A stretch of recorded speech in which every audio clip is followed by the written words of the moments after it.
Hello, everybody. Hello to all my realtors out there driving around searching for your next buyer or seller. If that's the case, this episode is for you. Now, this is not just for regular real estate agents, but realtors specifically. Do you know the difference? Well, do you know that your way of making a living is currently under attack, and it might not be from who you're thinking? Today, we're going to let you know what's going on in the NAR class action lawsuit, how it might impact how people buy and sell real estate, and the other lawsuits that are also being filed, and who could possibly be behind it other than the plaintiffs, and why. So welcome to the Texas Real Estate and Finance Podcast, where every week we spill the tea on what's happening in and around the world of real estate and finance. I'm your host, Mike Mills, a Texas mortgage banker with over 15 years experience in real estate and lending. And today I have a special guest who is here to shed some light on what is happening with the lawsuits that are all the buzz among realtors and lenders. She's been knee deep in the discussion since the beginning and is going to share her insights with us so we can be prepared for any changes that might be coming our way. But before we dive into today's episode, remember, if you like hearing this conversation each and every week and finding real value for your business, please hit the subscribe button on your podcast platform or go check me out on Mike Mills Mortgage and Finance on YouTube for more exclusive content. Every new listener grows our community a little bit bigger each week. So please like, subscribe, comment, share, heck, even write me a review if you want, if you got a minute. I love feedback and ideas for new episodes. So please reach out if you want to. Now, my guest today is Amy Cearnal. Amy is a DFW real estate broker with over 20 years experience in real estate, title, mortgage, and has served heavily in her real estate community on boards and committees every year she's been in the business. She even ran for mayor last year. Didn't really have the intention of winning, and yet somehow almost did. So plus, this will be the third time she's joining me on the podcast, which is truly her claim to fame. So Amy, how's Philly treating you right now? Yeah, awesome. Can you believe that mayoral thing was actually this year? What's that? Can you believe that mayoral thing was actually this year? It seems like this year has gone on for a long time. I'm thinking voting occurs in November because that's the way my brain works. So it's like, yes, it was this year. Yeah, and you crazy year. And now here we are. I know. I was shocked. You came on for us to talk about the mayoral candidacy and how that was going. And then I looked up when they put out the results, and you'd even told me at the time, you're like, I'm not really trying to win. I just think there needs to be another option. And I look up and you didn't lose by much. You almost won. Yeah. We did what we intended to do. Yes, there you go. So, all right. Well, so let's kind of dive right into it because I think this might be kind of a long one, and I want to kind of get through as many things as we can. So first off, I want you to explain, because you've done so much research on this and you're so in depth on this, kind of tell everybody, just explaining, basically what occurred with the NAR lawsuit itself, kind of what's it about, how it started, and then where we are at as far as the judgment's concerned on that specific lawsuit right now. Okay. So, and there are a variety of lawsuits out there right now. The one that Mike is talking about is the one that we had the verdict on the scariest Halloween ever for most realtors out there. It's called the Sitzer-Burnett case, and that was filed in Missouri.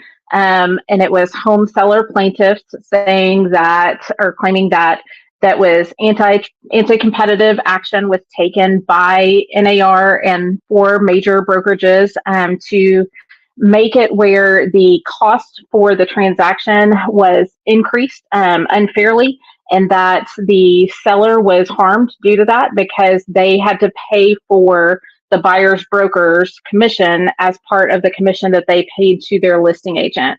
So they had a variety of different, the class, so it's a class action suit with all of these home sellers, and the class included a bunch of people who said, hey, that percentage that they paid or whatever the fee was that they paid was unfair, it was anti-competitive, and that should result in damages to them being paid. The jury agreed with them. So the defense that NAR and the other brokerages did not resonate with the jury, so per the instructions that were provided by the judge. And now we're waiting on the judge to comment on his injunction on, is there a mandate for change immediately? Is this a tiered system? Is it going to be in conjunction with the DOJ? Are they going to change the award amount, which the award amount was $1.78 billion? That was then trebled. And so are they? Yeah. So are they going to change that before it goes? Is there going to be some sort of settlement post judgment? Like what anyway, so that's kind of where we stand right now with that major case. As soon as that case ended, like within minutes, the same attorney for that home seller group filed another one against other brokerages to make it an even bigger case. There are already all these other things out there, but really so much of it comes down to the NAR practice of cooperative compensation and the claim that that is just an unfair act of having cooperation between the listing agent and the buyer agent, and that has created a price fixing situation that is rampant across the country, is the claim. Now, what's happened with this, as far as what I've seen, especially within the last couple of days, which is surprising to me, is and even with some of the stuff I posted about this, somebody commented on it about how basically the realtors are getting what they deserve, essentially, is what they're saying. And this lawsuit has painted real estate agents as realtors as the bad guys here, which again, I understand, the sentiment a little bit, because when you see, the money that was paid, which we all knew, it's not like it's a secret. It's always been, the commission structure has always been the same. And by the way, like you've said before, commissions have always, but commissions have always been negotiable, right? Yes, always been negotiable. Right. Yes. So, and agreed upon prior to entering into the agreement. Yes. Right. But yet, the local, grandma or mom or dad that's out there selling real estate on the side, all of a sudden they're the evil human beings that are causing this issue. And that's just, I don't feel like that's the case, not because I work with realtors every day, but just because they operate within a system that pre-existed, and they didn't have necessarily another situation to operate within. And so if that's the case, if that's the issuance from NAR and whatnot, then why are the real estate agents being so vilified in this? What do you think? I think that is the unfortunate part of this, is that there hasn't been any sort of, really, in my opinion, kind of grace on that, of saying like, hey, I know this is how y'all have done it for a really long time, like 100 years anyway. And now we're going to say, hey, we don't like it like that. We don't think that that's a competitive way of doing business. We need you to change it. Now, some will say that is what the Department of Justice has done over the last 20 years, that's really what they did when they came in and said, hey, you shouldn't do sub-agency anymore, which created this kind of way of doing it. And that's also in their investigation that has been trickling for about 20 years, but really ramped up since 2020, that they should have said something to say, hey, now stop doing it. Now, maybe that did happen at NAR and the local people just didn't know that. It's hard to know what has really been happening on the backside of this. And I thought I should preface like this whole conversation with, these are just my views. I'm just trying to read some tea leaves here. I really am trying to just present the facts as I know it. I'm not an attorney, so any of my opinions are just that. Will you explain a little bit why the judge's ruling specifically on what his interpretation of this is, why that's so important? And we don't have that yet, which, by the way, I thought we would at this point, but we don't. So why does that matter so much? Right. So the jury has given their verdict, but we're still waiting on the judge to basically ratify those numbers, as well as give the process of how that would go. So there's no chance for an appeal or anything like that until that happens. NAR had their national conference this week. On Monday, their attorney spoke and said that that likely is not to come until the spring, potentially the late spring, that there are a series of post-trial motions that have to go back and forth. And really, it sounds to me like, from the information that we've gotten from NAR, is that they really are trying to get the entire verdict overturned in more of a mistrial situation rather than waiting for an appeal. But they have said that they are planning to appeal if that does not work. So it would be like this late spring, we would get guidance, and then within 30 days, an appeal would have to go out if that was what NAR decided to do. The concern with, or the concern among kind of people looking at this, is the question of, does NAR have the ability to file an appeal? Because the bond, a bond would have to be put up. That bond has not been decided. That would be part of the judge's orders as well. But if it was that full amount, the billions of dollars that that the current judgment sits at, if that bond had to be put up, how would NAR fundraise to get that? Do they have some sort of insurance policy? Are they selling some sort of assets? Are they going to ask their members for more money from some sort of special assessment or something like that? But what would that look like? And there's been zero guidance on that yet. It has been more really of the same from NAR of saying, y'all don't worry about it, we've got it. This is really not an issue. The whole thing is going to go away. Well, and even that 1.8 billion basically is what it rounds up to. I mean, they don't have that kind of money, obviously. I mean, how much do they collect in dues every year? I mean, it's something like a couple 6 million, how much do they collect every year? So we've got 1.5 million Realtor members, and dues are like, I don't know, 100 and something a year. So yeah, I mean, does that sound right? Maybe, yeah, and then they also have some other streams of income, like some data feed situations and some ancillary fees that come in, and some of that. So let's say they bring in $250 million a year in revenue, right? I think that would be a fair guess. Yeah, that's not paying $1.8 billion in damages. No. I mean, there's no way. So do you think plaintiffs get to a place where with some of these appeals where they accept maybe they actually bring it down in order to actually get money versus, making it so astronomically high that there's no way that they could even pay it at any point? It's hard to say. It gets back to like, was this an altruistic thing from the class of home sellers saying, hey, this was really not about me getting my little percentage back, but I want to do what's right for the American people, and I want to change this practice? Yeah. Or are they coming after actual dollars and they want their piece of the pie? Well, even what we were talking about before we came on here, though, I mean, it was, I think what I read the other day, there was 500,000 people. And in this, again, we're talking about the Missouri one specifically, but there were 500,000 people involved in that class action lawsuit, and they were getting 1.8 billion, let's call it. Well, even if the attorneys took no money, which we know is not going to happen, but even if they did, in that case, each person only gets like $3,500. Like, they don't get hardly anything.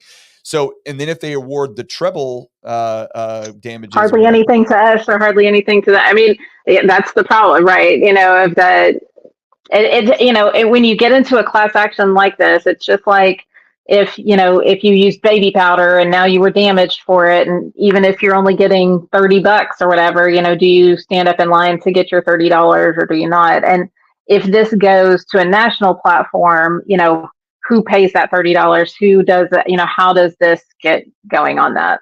And that's yet to be seen. And we're still not going to know that. And we may not know that for some time, right? You're exactly right. So, really, there's been a lot of guidance coming for us as Realtor members, which we still are right now, of saying, hey, don't worry about it. Just keep doing things the same way. Of course, commissions are negotiable, which they always have been. Just continue to communicate that to your clients. And I say that commissions are negotiable, and I struggle with that some because I think there's this thought that it's like haggling over a used car, that like you would go in and meet with a real estate professional and they would say, hey, my fee is this. And then you would say, well, no, I want to pay this. And then there'd be this back and forth. I mean, I see it as negotiable as just like if I go to an attorney, what one attorney charges and another attorney charges may be different, but it's not necessarily that attorney that I'm going to is going to negotiate their rate down to match somebody else or to do something else. Everybody has the right to charge what they feel like is right for their value proposition, for their best practices.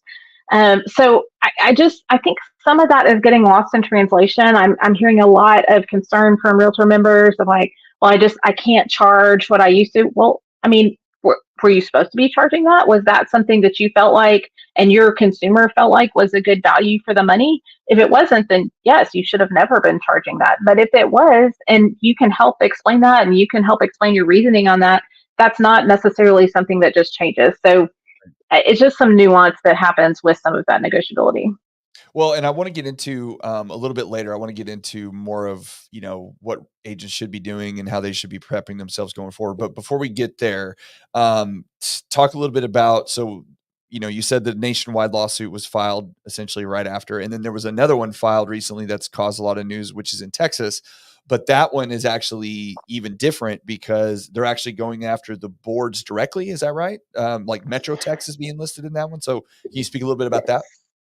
Yes. So let me talk about one other national one before we get to the Texas, and that was the gosh, I'm going to forget the name. I think it's Burton. There was one that was filed by home buyers, basically the same thing. Batten. Basically the same situation as the home sellers were saying, but now the home buyers are also saying that they were damaged during the process. So that's another big one that's happening as well. So the Texas one is similar to Sister Burnett. It is a seller that is coming against, and they just filed on Monday. This one came against Texas Realtors. And then I'm just going to read through some of these. Austin Board of Realtors, San Antonio Board of Realtors, Metro Tex, and Houston Association of Realtors. And then a variety of other brokers in Texas. So we've got like Allie Beth Allman, Berkshire Hathaway, or PenFed, subsidiary of Berkshire Hathaway, Ebby, Dave Trey Miller, Keller Williams, Fathom, Side, Realty Austin, JPAR, Monument, Real, plus like Magnolia and some other like even just teams like Hexagon Group, Locan Group, Heil Group, like so they're getting more granular. They even have one just solo agent listed in here as well. So it is a different group of defendants than what we've seen on the national side. The national side really has been kind of going after only really big brokerages and NAR, and now we're seeing this move down to the state level as well as the local board. Well, that individual agent sure pissed somebody off if he's being listed specifically. Wow. So, and I did hear, so I've been listening to a lot of podcasts, looking at a lot, so I can't verify this, but I did hear that there was something that was said on social or something that was what brought him to the case on this. So I don't know if that's true, but I do think it is, we've got to be careful and help both our clients and help the public understand what we're doing and what our position is on this. Yeah. So, okay. So on the Texas one too, another thing that I found interesting was that the actual plaintiffs weren't buyers or sellers per se, but it was a builder and it was I think they're publicly traded, development company. I want to call it, I don't know if they're a venture capital firm, but they're certainly not an individual. It was, I even have it written down here. Who was it there? It was 5 Points LLC, which is they're a community development company.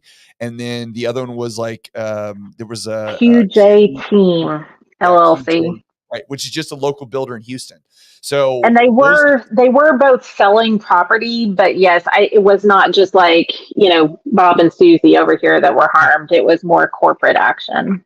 Yeah. So now it's corporate action that's being played. So it's not just on behalf of the individual consumer. Now there's actual companies that are coming after these brokerages, which I find ironic in and of itself because, they're a part of that mix as well. It's like you're involved in that, whether you were paying agents or not. So how is it that you feel like you were damaged in this circumstance? That really is confusing to me. Yeah. And it is, so they're starting it, but they're not the ones that are finishing it. They're the ones that are saying, hey, everybody in the class, which let me read to you what the class is defined as. It says all persons in Texas who from November 13th, 2019 through the present used any defendant or their affiliates, with the exception of Keller Williams Realty Inc., as the listing broker in the sale of a home listed on an MLS, and who paid a commission to the buyer's broker in connection with the sale of the home. So it's not stopping with just those people. It's potentially including anyone in the state of Texas who did business with these people, which that's where it is hard to see how this ends with these kind of cases coming up and with the jury finding for Sister Burnett. It does feel like there's potential for the government to come in and step in and maybe take some action to try to stop some of it. But, Yeah. I don't know, again, guidance from NAR is just still like, oh, hey, don't worry about it. Just keep doing business. Well, it feels like there has to be something that's going to have to occur at some point, whether it be from NAR, whether it be the Department of Justice or whatever, on saying, okay, well, because I think that's why the ruling from the judge in that very first case might be so important, because they have to give some indication. There has to be a precedent or whatever you want to call it set to say, hey, here's what you can do, here's what you can't do. And then they can come in and interpret after that how they want to pursue any other.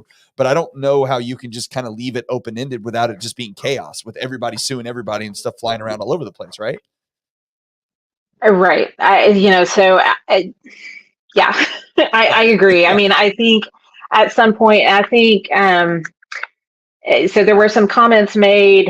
So Inman has been the one who's really been reporting a lot of this. If you're an agent and you don't have an Inman subscription, that really is the source of a lot of the information coming out.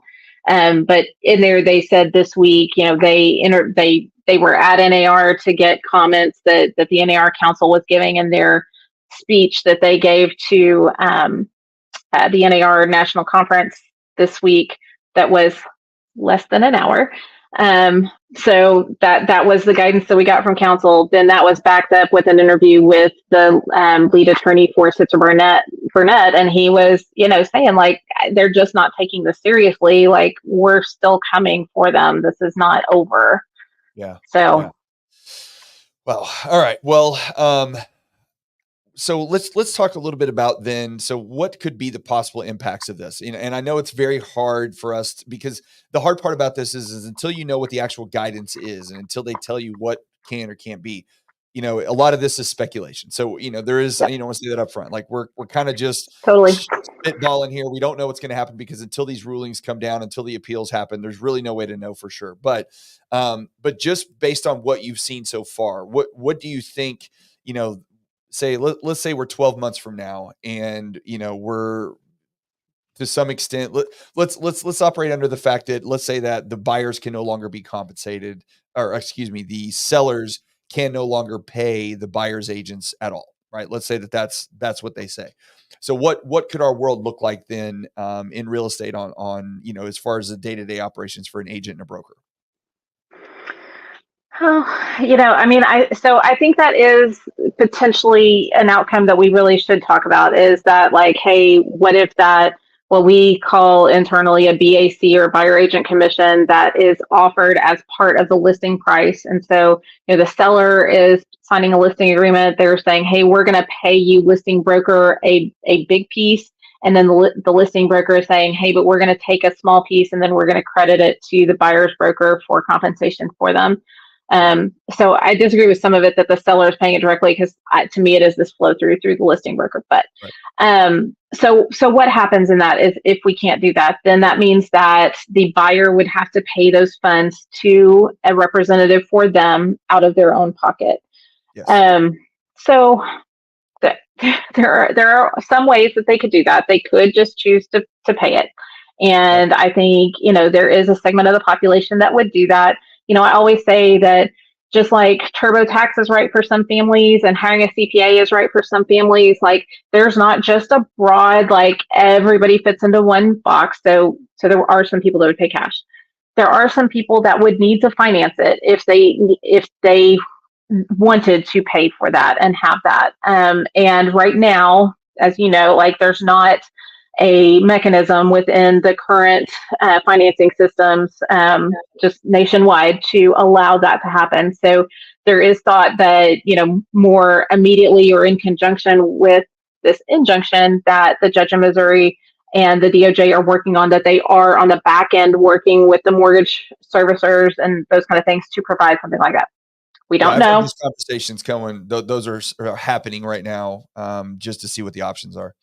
Yeah, could be happening. So that could be an option. But keeping in mind with that option, with both of those options we just talked about, it still does mean that the buyer has to say, I am going to write you a check. I'm going to pay that fee for that full amount. There's not a credit coming from somebody with that. I am going to take responsibility of that whole thing.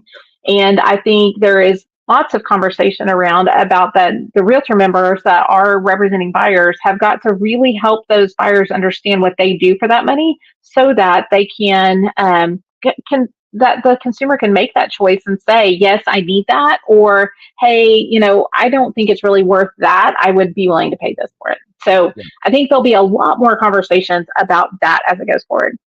There is also this One other quick thing I want to say yeah, before we go to the next thing is it just so if anybody's not clear, because I know with newer agents that listen to this or anybody that's not in the business directly, when it comes to mortgages and costs, I hear people, they ask me all the time, I just want to roll my costs into my loan.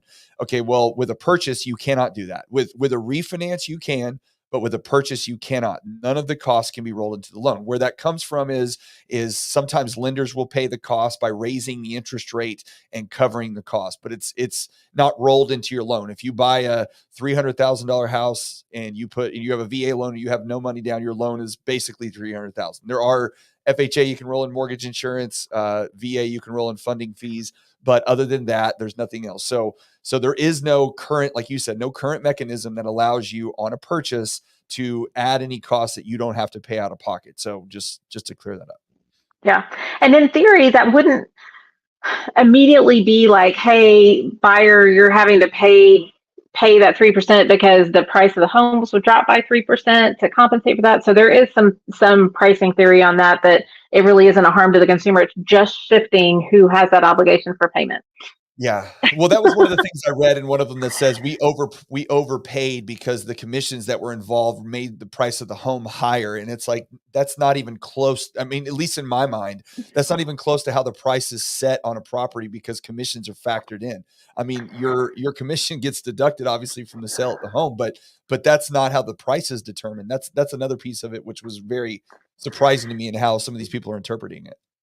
Yeah, I mean, I think there is some thought like that, the way that we do market analysis and just the way that the consumers pay for the home, that they will ding those homes for that 3% because they're having to come out of pocket for that cost. In a similar way to what we've seen of the impact of the rising interest rates, that has resulted in some lower cost to the or lower prices to the seller because the buyer is having to pay more. But anyway, so then there's this other camp that is like, hey, if the buyer is presented with the option of I pay or I don't pay, that they're going to choose that they don't pay, I would and agree. that they are going to choose to go unrepresented, and that they are going to be potentially harmed for that. And that is a big part of NAR's conversation of saying, hey, we have tried this before in the US and it did not work.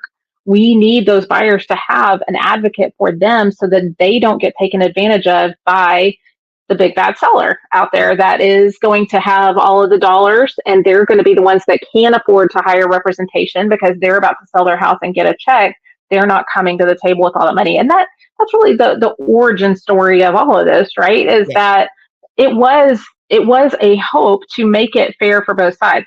But the reality is, when you look at worldwide at how the real estate market works, is that this practice is really a US situation, and that in most other areas of the world, the way that we have buyer representation is not the main way. And so, again, if we go back to that, then that may be even our commercial real estate world, really doesn't work like this with that buyer seller always on that too. So of representation on both sides.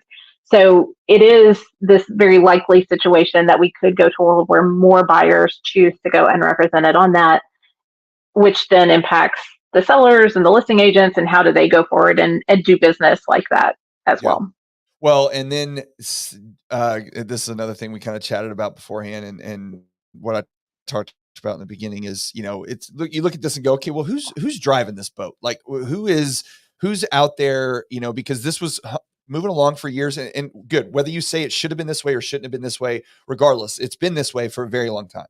And all of a sudden, we have these things popping up all over the place, and now realtors being vilified, and these local MLSs are being vilified, which everybody says and has been saying for since the dawn of time that real estate's local, and it is, because when you look at national trends and you say, okay, well, median home prices are here, or purchase applications are down in this, you're talking about specific, the whole country. But when you look at specific areas, like California's housing market's terrible right now, but Texas is great, just depending on where you're at because of whatever's happening in the world.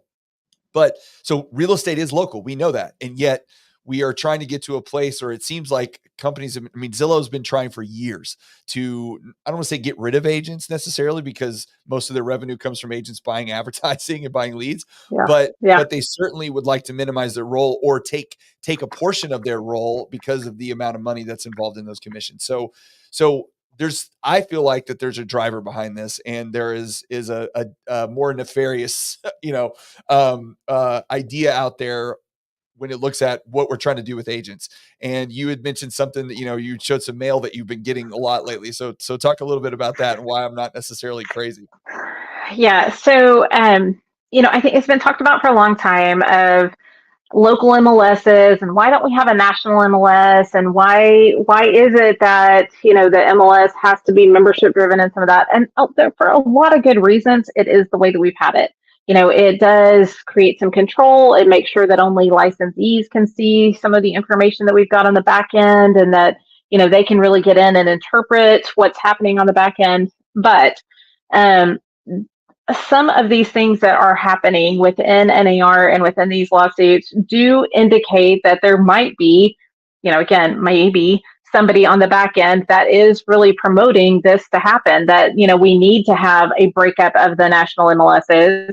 And just in the last 2 weeks, I've received this kind of mail at the office. So look at this one. This is cool. It like goes up and Oh, down. yeah, so pretty. All this stuff is like major mailers that are all coming from one party, and it's homes.com. We started talking about homes.com at our company a few months ago because they were purchased by CoStar, and they have really just been on the rise. They have already overtaken realtor.com as far as traffic, and are coming for Zillow. So it's, to me, it does look like there is the potential for a national MLS coming. Again, I'm not advocating for that. I'm not saying, but I'm just saying, like, y'all, if we're looking at where the dollars are being spent, there are some major dollars being spent on this side. They aren't in any sort of defense right now. They're only on the offense, and we're definitely in a defensive posture on all of this. Well, and I've said this a couple of times, because it's unfortunate the way we might be headed with this, because right now it's not as impactful because the market is slower, because there's less transactions happening. So you don't see, I think it's just like anything else, for stuff to really take impact, there has to be a lot of transactions to occur before it starts really seeing what's going to happen. And so we're in a spot right now where we're probably going to be business as usual for a little bit. Like, it's going to stay that way because we don't have the judgment. We don't know exactly what's going to happen. But I've told the story a couple of times. It's like, imagine we get to a place where interest rates go back down sometime towards the end of next summer, and all the people that have been bent up, waiting for rates to come down, and they're not going down to 2 or 3. So I think that's going to happen. It's not. Yeah. Maybe 5, mid 5s, high 5s, something like that, if things get nasty enough. But that's where we're at. And then at that point, we still don't have enough inventory because they're still not building enough homes. We don't, foreclosures are the lowest they've been in decades. So that's not anywhere that's on the horizon either. So we don't have enough inventory of homes to buy. So we get back to a place, not like it was last year or prior 2 years, where it's 30 offers on every house, but we could certainly be in a place where there's 4 or 5 offers every house that pops up. Right. And if we've been operating business as usual, and the buyer's agent has been like, I've got my good friend Bill here, and I've been showing him houses, and we've looked at this and we've looked at that, and just haven't quite been able to get under contract. Well, then I find the one that I want. It's that family's dream house. And I've been helping Bill and his family find a house, and there's 4 other offers, and they all don't have buyer's agents on them that are asking for the buyer to be paid.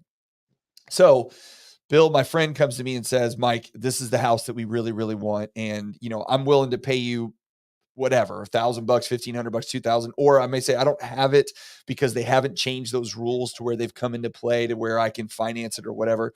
And so because he's my friend, I say, you know what? It's fine, Bill. Like, don't worry about it. I want you to get this house. I want this to be for you. So you don't have to pay me for this.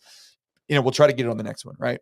And then the week later or 2 weeks later, my phone rings, and it's another friend of mine. They're like, hey, I'm ready to go buy a house. Will you be my buyer's agent? Am I going to take that offer? Am I going to take that job because I just lost out on the other one? No, I'm not.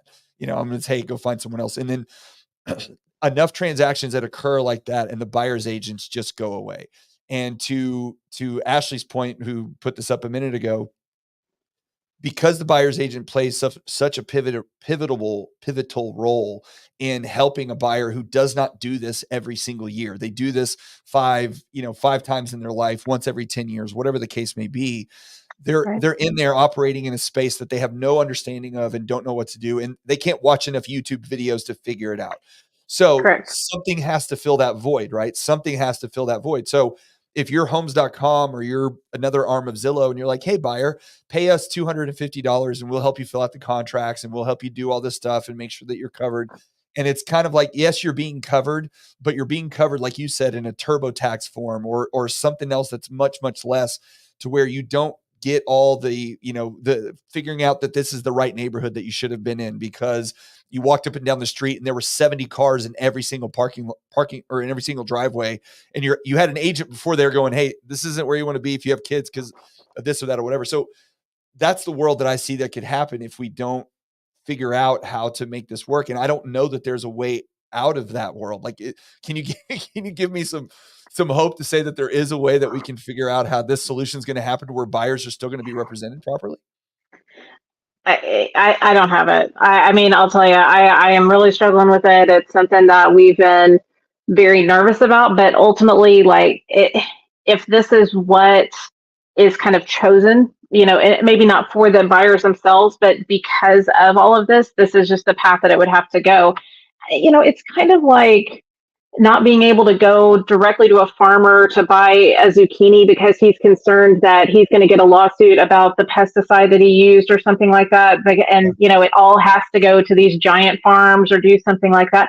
It's going to end up somewhat like that, because that's where I look at from all this is, when does the litigation end? When does our liability end? I mean, at some point we're here to help a consumer make grown-up decisions and do this, but I can't know everything about everything. I want to be a guide and I want to do, but I need to be able to charge a fair fee for my services, but I also need some limitation on that services. And I think that's where really the realtors have not done a good job, is we've said, we do everything for you. We are going to 100% cover you through this. Well, we can't do that for a limited amount of money. If it's an unlimited amount of money, sure, I guess. But, at some point, we've got to have some reins on this to figure out what is our role in this transaction going forward. Yeah. What are you telling your agents inside your brokerage right now to do? Because the only thing I think that's going to happen right now is people are going to start asking questions, right? There's going to be questions. Okay, what does this mean? How do I pay you? Like, there's going to be those questions that are come up, especially, buyers are in like high demand, but there are not a ton of buyers right now, but there are people listing their homes. And so a lot of agents are going after sellers. Well, if I'm a seller right now and I hear all this, well, this is probably one of the first questions I'm going to ask. So what are you coaching your agents they should be on? Yeah. And really they should be. So this is putting a lot more work on the consumer, that they're going to need to really interview potentially a lot of agents to try to drill down to, well, what are you charging and what are you providing? And if their agent can't answer that well, then they need to move on to somebody who can. And that's what we're all going to be asked to do, is to be a little more unique in what we're doing, which we already were, but there might not have been enough differentiation in pricing, so that we can say, hey, because I'm coming to the table with 20 years of experience, I charge this, and maybe somebody coming with 2 years of experience may charge a different amount. And maybe the platform that I have with staging and professional videography and drones and those kind of things, maybe that's at a different price point than something else. But I think it's this blow up of what anything that could have ever been called standard. Not that we ever had that, but even from a what do we offer, it's got to be this match of what do we offer and then what do we charge for that. And the realtor member has got to be able to stand up and say, that is what I am. This is what I charge. And if you want to work with me, consumer, I would love to work with you. But if you don't, that's okay. And maybe even like, hey, you should call Tamara over there because she's going to do a great job for you. And that is similar to what she charges in the platform that she's on. So, but it's going to be different for every consumer as they go forward. And they're going to have to figure out which agent they want to work with that best fits their needs.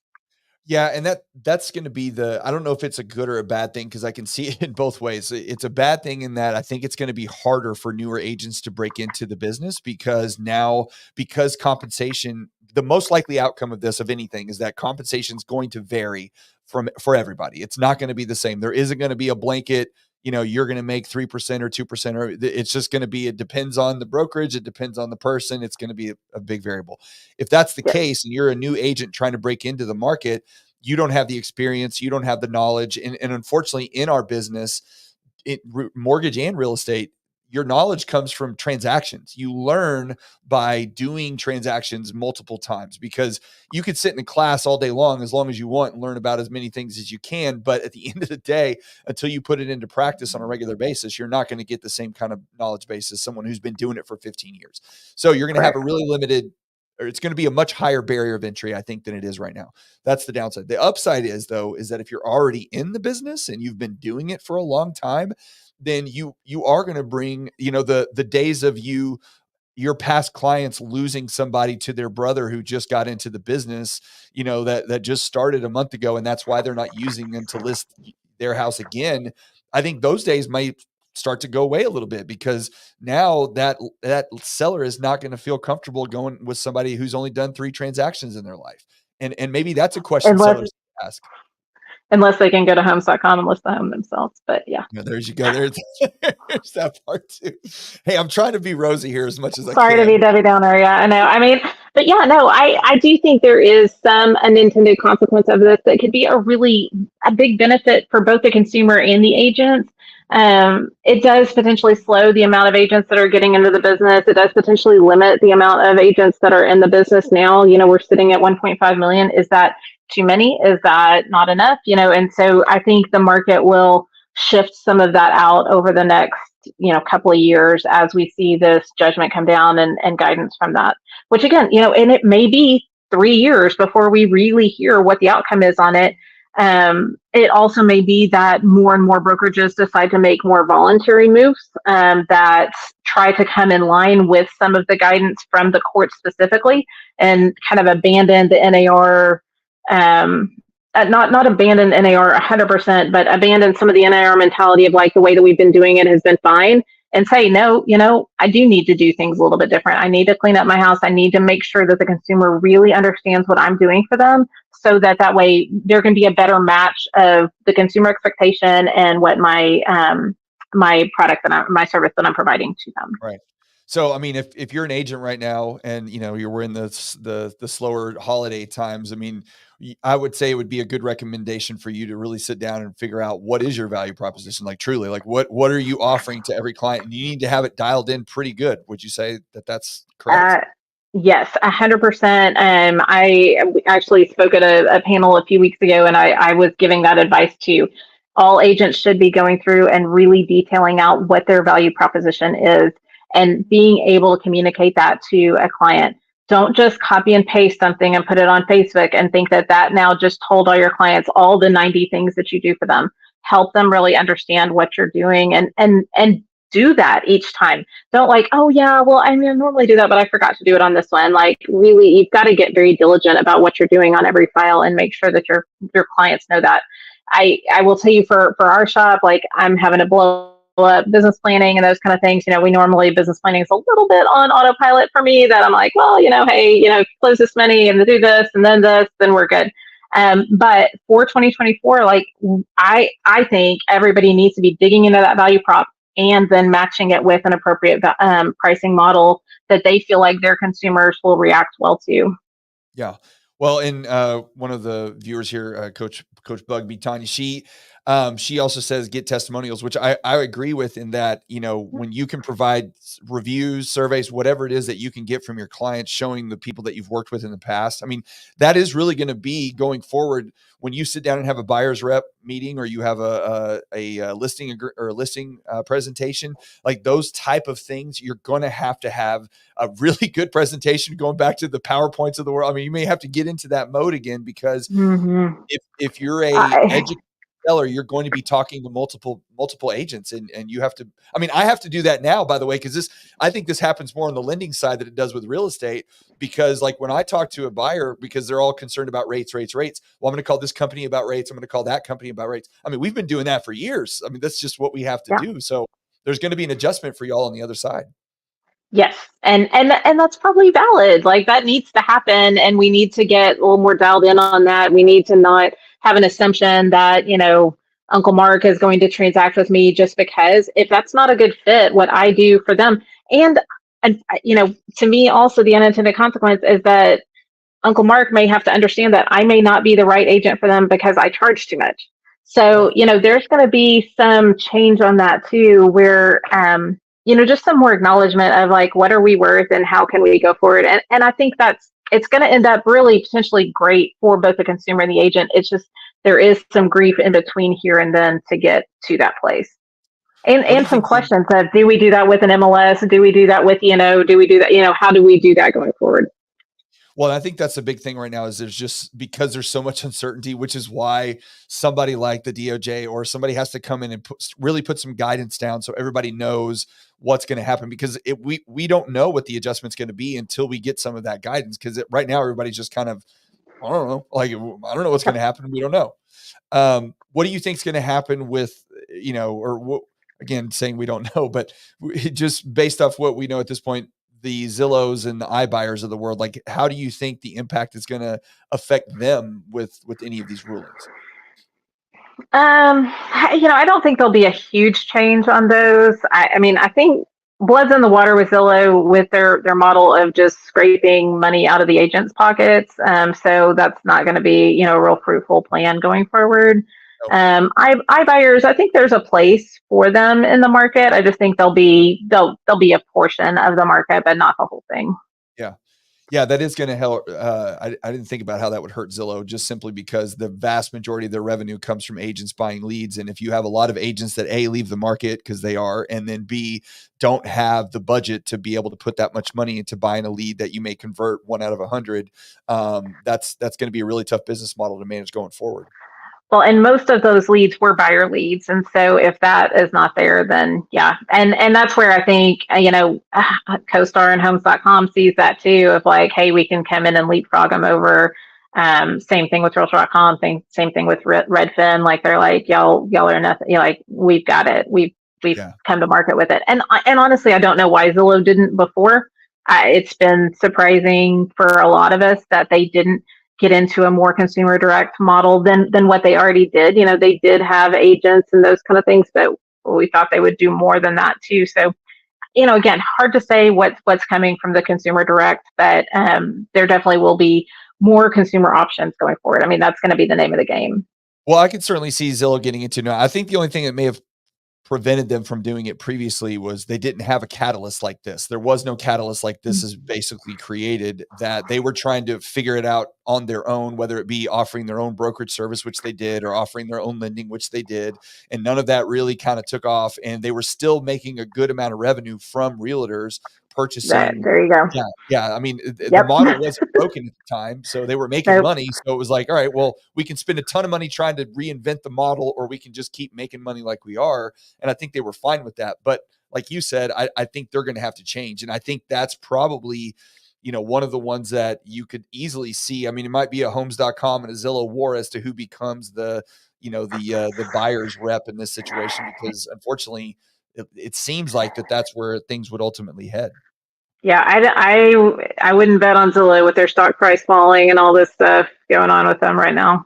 Yeah. Sorry, guys. Yeah. Well, where did Homes.com come from? What was their, I mean, have they been around? I mean, I'm not incredibly familiar with them. Have they been here for a little bit? CoStar has, but Homes.com is very quick on the rise. So this has all been within the last 12 months. To see this much increase in web volume is pretty unbelievable. But I mean, when you pay for it, you get it. So. Do you think this has any implications for the current situation that we're in when it comes to inventory and housing in general? And, we talked about this the last time you were on, just about how it seems like, again, because, this is where my conspiracy brain gets going, is I look at this situation and I go, okay, there's a large company behind, these lawsuits. They're not behind it as far as, they don't have a cabal meeting, but Yeah. they're certainly putting money towards it. Or maybe they are, I don't know. I'm trying not to I be don't too crazy. know. Yeah. Yeah. But on the other side of that too is like, we're already in a situation where we don't have enough single family homes. We don't have enough builders that are incentivized to build affordable housing. Regulations that you get in different cities and towns make it unaffordable for builders to build affordable housing as it currently stands. So we're moving more and more into a place where even owning a home is going to be challenging, not to mention the fact that now you don't have representation to help you get there. And so, like, Mm-hmm. what does that mean for housing as a whole over the next 10 or 15 or 20 years? I've been saying forever that I think we're moving towards commoditizing housing anyway, because they've done that with everything else, energy, water, media, all of that stuff is happened. And, I'm surprised it took home so long, because that's such a Mm-hmm. cash cow for the GDP. But what do you think about all that? I'm with you. I think we talked about last time that in Arlington, where I spend most of my time, we are seeing a big uptick in this build to rent situation, and it just breaks my heart. And actually, one of the neighborhoods that's very close to my parents' house just converted from, it was going to be a build for sale, and it just converted to a build to rent neighborhood.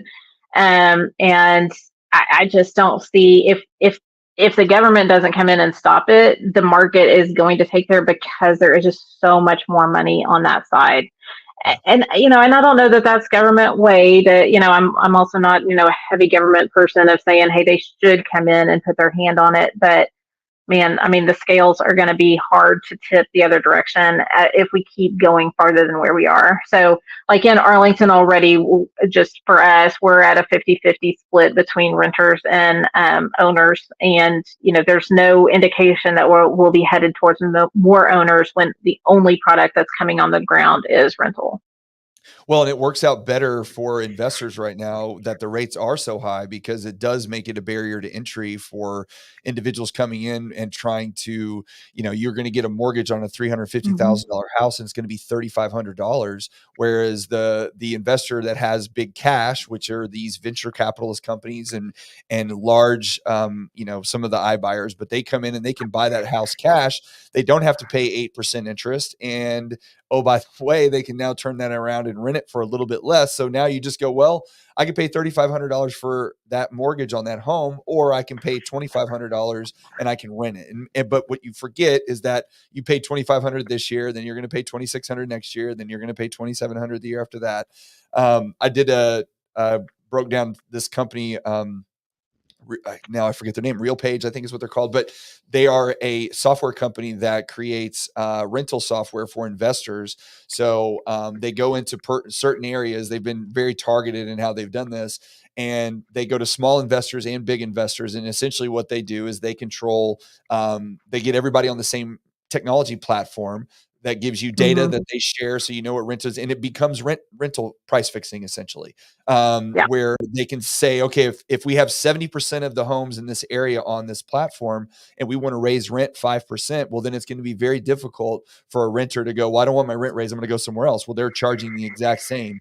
And it doesn't seem to be a lot of antitrust lawsuits flying down for that. But this is the type of stuff that's happening with housing. And it just, like I said in the very beginning, when I promoted this, like it's like we're under attack right now. It's like from all angles, because there's no inventory, and you have people coming in, large companies, that want to have control, and they have more power and influence and money than the average consumer does. And we're kind of just left, hoping that it works out. And that sucks really Well, bad. and to that too, if we're talking about, big government coming in and doing it, the Fed's doing it too, at this interest rate throttle being the mortgage rate. I Yeah. mean, like, why we have never had that before, and now that we have that, they're just outright saying, hey, that's what we're going to use as our throttle point for the economic engine that is the U.S. economy. That, yeah, well, no wonder some of this stuff is happening on that. And again, I'm not trying to throw stones on it, but ultimately, some of this, we do need to protect this idea of homeownership, and if we get rid of all of the advocates for that because we're so scared of being sued, it's kind of like not having doctors because they were so scared of being sued. At some point, government had to come in and say, okay, well, yeah, if you're a bad actor, yes, you can get sued. But if you're not, and you're just trying to do what's right for your people, and you're trying to charge what's right for your people, maybe that is okay. And so there may have to be some sort of agreement to try to preserve some of what we're doing from a bigger picture perspective. Well, and you said even before we got on that, when you were talking about the lawsuits being thrown around that, I was surprised, and I guess I shouldn't be, because you look at it and it's Keller Williams and it's Remax, and these are big, national brokerages. But you said even on the local level from brokerages, if everybody gets lawsuit happy, then you just, even the local Yeah. people can be at risk. And at more risk. I mean, our pockets are not deep. And so, it doesn't take very much to really destroy companies and destroy people's livings for not just brokerages, but also for other agents too, if they can't, if buyers just choose to not participate, or sellers choose to not participate in this, it just does mean that we're going to have this constriction of the market, putting some companies out of business and putting some agents out of business too. And like I said, I'm not, I hope that doesn't happen, but I also think that, it's just right there. There's not a whole lot of steps to that. What is I don't know where the advocacy comes for agents, realtors going forward, because if NAR is the primary focus of this, and they were the ones that were advocating for agents on a government level for so many years, does that just go away? And now we don't have, there are no advocates anymore, and it's just a slow burn until the whole thing, I hate to be, I'm not trying to be doing it. Yeah. There's some conversation about that too, is that there could be an advent of another type of NAR that would be our next advocacy arm, that, agents would have to choose to spend on that. And, just like I'm not sure that buyers are going to choose to spend, I'm not sure that agents would choose to spend that right now. It's just going to depend on, kind of what's the income and what's the outflow. That lobby has been so big for so long that it's going to be a change on that. Yeah. Well, it's the largest lobby in Washington, really. This is things I don't know that the average agent understands, but NAR was the one that allowed agents to keep selling during the pandemic, that could keep, earning their income. They allowed agents to be a part of the PPP program, which, there could be good or bad to that, obviously, because a lot of money got thrown around without a lot of oversight. But, all of those things, that's what they did. And when you have a group that was that influential and that powerful that then goes away, it creates even a less of an enticement to get into selling real estate, because there is so much uncertainty and there is so much, attack on the income and commission that you were making before. And now they're basically telling you, you're not worth it, and you probably did something wrong. And it's like, wait a minute, I was just trying to help my friend buy and sell their home. It's crazy. It feels like those first few weeks after COVID, when we were all sitting around oh, well, we can't sell houses anymore. We can't even go into other people's houses. We're just not we're going to be out of work. But we knew but really it's going to be okay on the other side. And, I think we're still like that.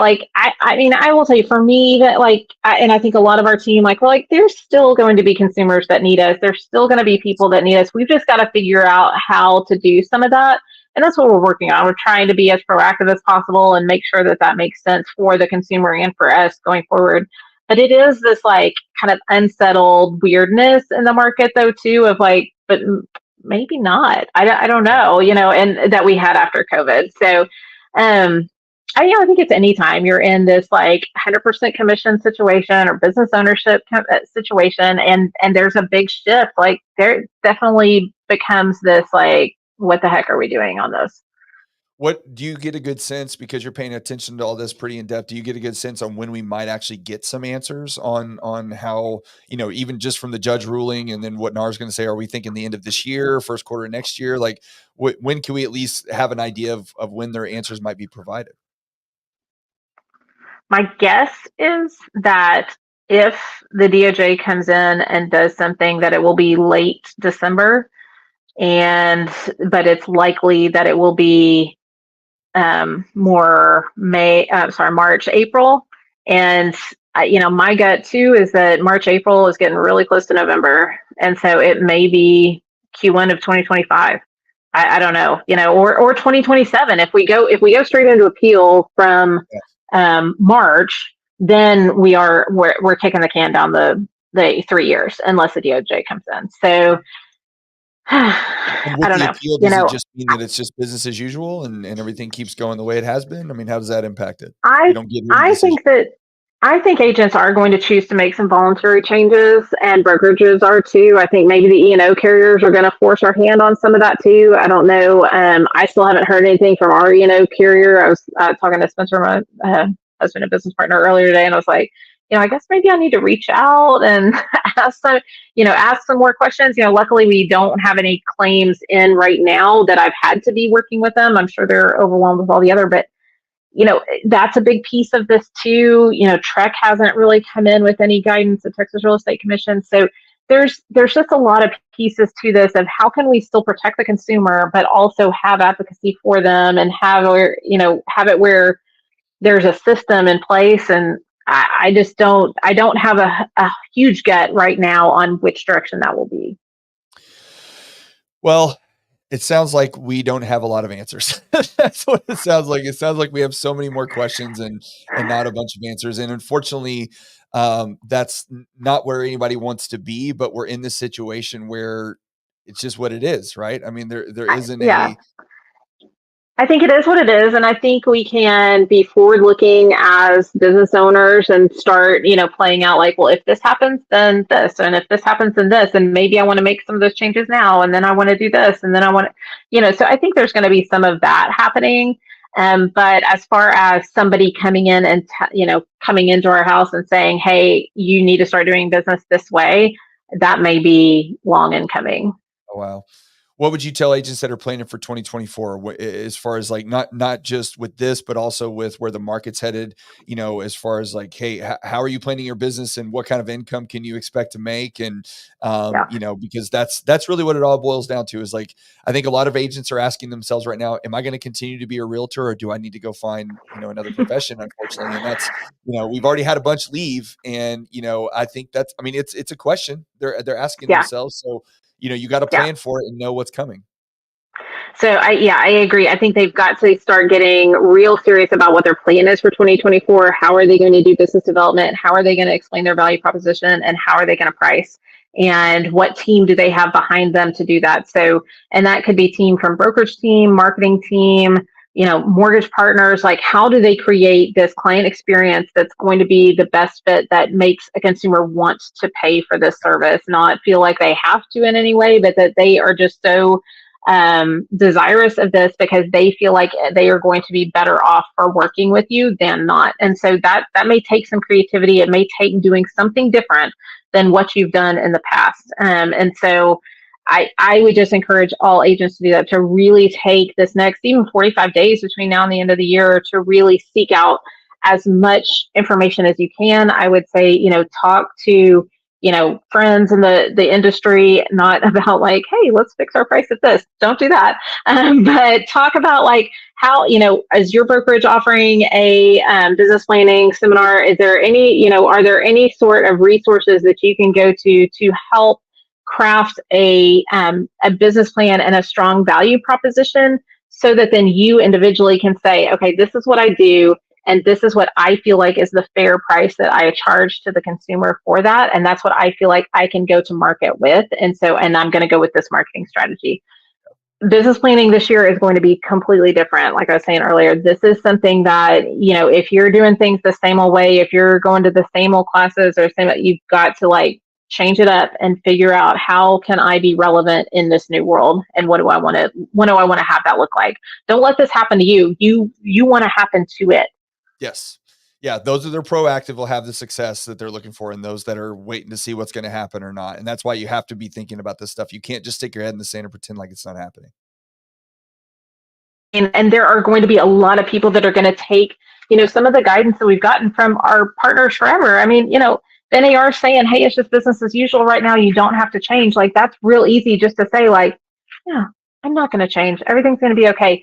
And it may be, you could stay on that path, and it could be that the Department of Justice or the president or somebody comes in and says, hey, home ownership is so important. We are not changing anything with realtors. This is exactly how it's going to stay. But there's also this possibility that it's not. And if you're not prepared for that, what does that mean for your family going forward? Yeah. Can you believe, like, 18 months ago, our entire industry was just, they could just sit by their phone and their phone would ring and someone would want to buy or sell their house and they really didn't have to do very much. And here we are, less than 2 years later, and our entire industry has been kind of flipped upside down due to market conditions and with stuff like this. It's just, I don't know if there's been too many industries over the last 30 or 40 years that have seen such a change in such a short amount of time as to what their impact is. It's I can't believe it. In some cases, it blows my Yeah. mind. Change creates opportunity, though. So there's going to be That's a right. lot of cool opportunities in this market. And so if you just leave, like you're not part of the party, like, there's going to be stuff to do. It's just a matter of how do we do it and how do we do it well.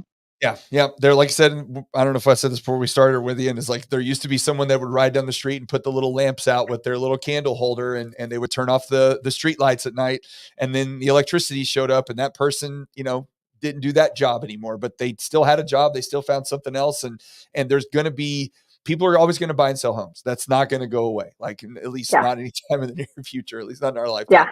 So it's how are you going to fit into that model? Where does your role, play? How do you make money there? Where's the opportunity there? And the only way to find that stuff is to be conscious of what's happening. You have to know what's coming, Yes. what could happen. You can't just say, oh, I'm just going to keep doing it like I've been doing it and just hope it works out okay, because that's not the answer. Yeah, yeah, and help educate the consumer. I mean, when I started in the business, I worked for an married couple in Denton while I was going to college, and they got their first computer and needed me to come in and help print off everything because they weren't going to search for homes online. Like, that was kind of crazy. They wanted the book to flip Yeah. through and look, and then that was how they were going to present those to their consumer. Things change and it's just part of it. And this is a big one. This is bigger than we've had before, but just like the mortgage industry changed with Dodd-Frank and some of these things that happen, I mean, it changed and you're still here. Like, Yep. you're still writing loans and it's going to be okay. Yep. You So, just got to be aware. Just got to know what's going on. So, well, Amy, yeah, thank you so much. I appreciate, excuse me. I appreciate you coming in and talking with me about this, because this is a topic that's on everybody's mind right now. And we don't have any resolutions for it. We're just trying to, provide, here's what happened. Here's what we think is, totally. could possibly happen. But at the end of the day, until some stuff is given, some judgments are thrown out there and we know where guidance is given, then we're just not going to know. So, but you still have to keep involved. You still have to keep informed, and you still have to keep working because you got to pay those bills. So you just got to figure out what that looks like. So, Right. so thank you so much for popping on with us for a little while. And Thanks for having me. maybe once we get some judgments down, we'll maybe get back together and try to figure out, okay, where do we go from here once we have a little more guidance. But until that Sounds happens, good. we just got to keep floating along. So, Sounds good. all right, Good to talk to have you. a good trip in Philly, and we'll see you next time. Thanks. Bye.